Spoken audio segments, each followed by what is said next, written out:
Hey Bulls fans! Before we dive into today's hot topic, make sure to smash that subscribe button and ring the notification bell so you never miss out on the latest updates about your favorite team.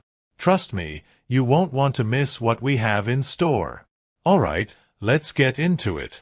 With DeMar DeRozan no longer on the Bulls, the next big off-season move on Chicago's checklist is figuring out what to do with Zach LaVine. The team has been trying to trade him since last season, but there hasn't been much interest around the league. Why, you ask? Well, while some of the criticisms of LaVine are valid, many are blown way out of proportion.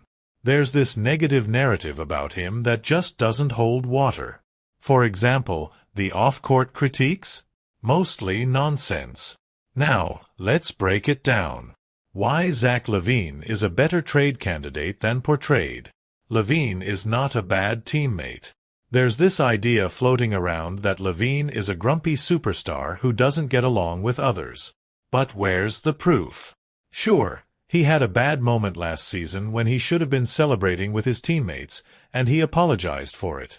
But if you watched the games, you'd see LaVine leading cheers from the bench when the Bulls were playing well without him. He has publicly supported his teammates over the years and often takes responsibility after tough losses rather than blaming others. The narrative that LaVine is a problematic teammate seems to stem from isolated incidents rather than a consistent pattern. For example, there was a moment last season when LaVine's frustration boiled over, leading to a brief on-court altercation. While such moments can be concerning, they are not unique to LaVine and happen to many players in the heat of competition. More importantly, LaVine has shown a willingness to mend fences and move forward positively. After the incident, he took full responsibility and made efforts to reconcile with his teammates, demonstrating maturity and accountability.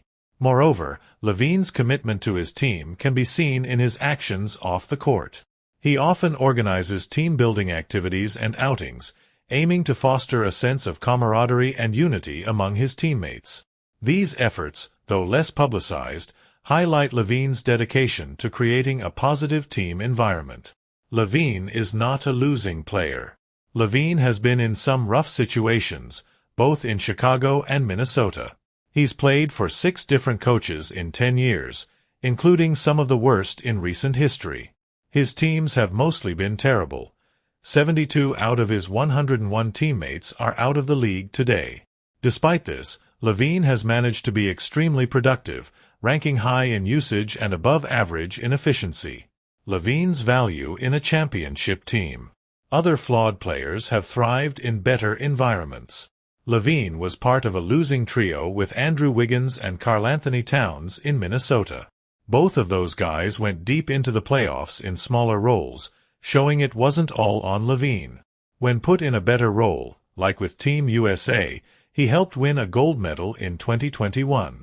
LaVine could easily be a valuable piece on a championship team as a number 3 guy, rather than being miscast as a number 1 or 2. LaVine's experience with Team USA is particularly telling.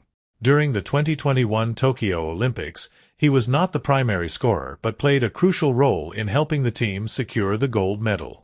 His ability to adapt to a complementary role and still excel shows his potential value to a championship contending team. In this environment, LaVine's skills as a secondary or tertiary option can be fully utilized, allowing him to focus on scoring efficiently and contributing defensively without the pressure of being the main guy.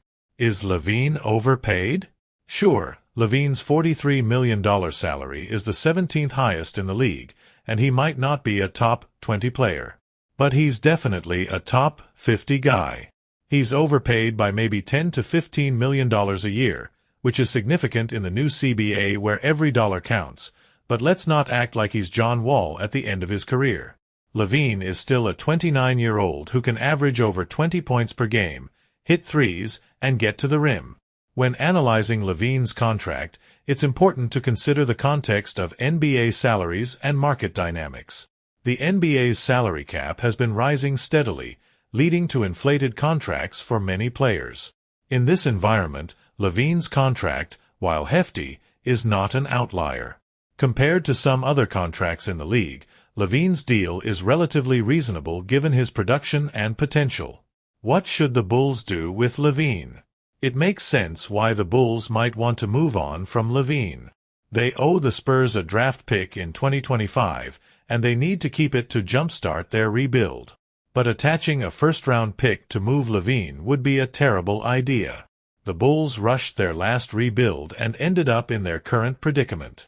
Good rebuilds, like those by the Thunder and Sixers, take on bad money to get picks. The Bulls should be patient with LaVine. Whether LaVine plays well and the Bulls start winning, proving he's not a losing player, or if he struggles and helps them get a better draft pick, the Bulls are in a win-win situation. The only way they mess this up is by trading away a valuable future pick just to move LaVine. Patience is key for the Bulls in this situation. The NBA landscape is ever-changing, and player values can fluctuate dramatically. Injuries, team needs, and market conditions can all shift, creating new opportunities. The Bulls need to avoid making a hasty decision and instead wait for the right moment to maximize LaVine's value. The NBA is always changing. One injury or a desperate team could make LaVine's market heat up quickly. The Bulls need to be patient and time their moves wisely. If you found this breakdown interesting, don't forget to hit that subscribe button and turn on notifications. Stay tuned for more exciting Bulls updates. See you next time.